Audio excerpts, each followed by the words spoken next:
ತುಮಕೂರಿನಲ್ಲಿ V ಸೋಮಣ್ಣಗೆ ticket ಕೊಡಬಾರದು ಅನ್ನುವಂತಹ ಅಪಸ್ವರಗಳು ಬಿಜೆಪಿಯಲ್ಲಿ ಜಾಸ್ತಿ ಆಗ್ತಾ ಇದೆ.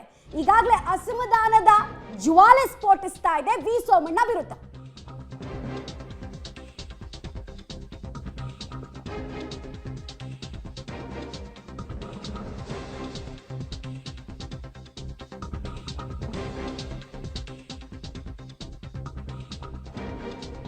ಸೋಮಣ್ಣಗೆ ಟಿಕೆಟ್ ಕೊಡೋದಕ್ಕೆ ಮಾಧುಸ್ವಾಮಿ, ಡಾಕ್ಟರ್ ಪರಮೇಶ್ ಹಾಗೂ ವಕ್ತಾರ ಚಂದ್ರಶೇಖರ್ ಆಕ್ಷೇಪ ವ್ಯಕ್ತಪಡಿಸೋದನ್ನ ಮುಂದುವರೆಸಿದ್ದಾರೆ.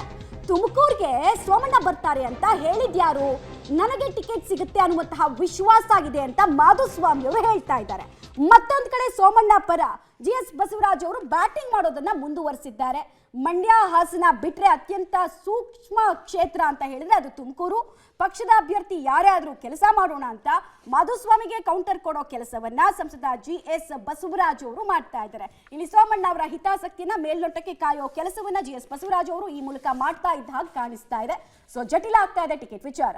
ಸದ್ಯಕ್ಕಂತೂ ತುಮಕೂರು ಲೋಕಸಭಾ ಕ್ಷೇತ್ರಕ್ಕೆ ಸಂಬಂಧಪಟ್ಟಂತೆ ವಿ ಸೋಮಣ್ಣ ಪರವಾಗಿ ಒಲವು ಬಿಜೆಪಿ ಹೈಕಮಾಂಡ್ಗಿದ್ರು. ಸ್ಥಳೀಯ ನಾಯಕರ ಮುನಿಸು ಮಾತ್ರ ಕಾಣಿಸ್ತಾ ಇದೆ. ಅದಕ್ಕೆ ಬಣ ರಾಜಕೀಯ ಕೂಡ ಜೋರಾಗ್ತಾ ಇದೆ. ಬಣ ರಾಜಕೀಯವನ್ನ ಆರಂಭಿಕ ಹಂತದಲ್ಲೇ ಚಿವುಟಿ ಹಾಕೋ ಕೆಲಸವನ್ನ ಬಿಜೆಪಿ ಹೈಕಮಾಂಡ್ ಮಾಡಲಿಲ್ಲ ಅಂತ ಹೇಳಿದ್ರೆ, ಕಳೆದ ವಿಧಾನಸಭೆಯ ಚುನಾವಣೆಯಲ್ಲಿ ಅನೇಕ ಸೀಟ್ಗಳಲ್ಲಿ ಎದುರಿಸಿದಂತಹ ಒಳಗೇಟು, ಆಮೇಲೆ ಪಕ್ಷ ವಿರೋಧಿ ಚಟುವಟಿಕೆಗಳು ಇಲ್ಲೂ ನೋಡ್ಬೇಕಾಗುತ್ತಾ ಅನ್ನೋ ಆತಂಕ ಸಹಜವಾಗಿ ಬಿಜೆಪಿ ಹೈಕಮಾಂಡ್ಗಿದೆ. ಬಟ್ ಹೇಗೆ ಮನವೊಲಿಸ್ತಾರೆ, ಹೇಗೆ ಇಲ್ಲಿ ಕೊಟ್ಟು ಕೊಳ್ಳುವಿಕೆ ಕೆಲಸ ಆಗುತ್ತೆ ಅನ್ನೋದು ಕುತೂಹಲ.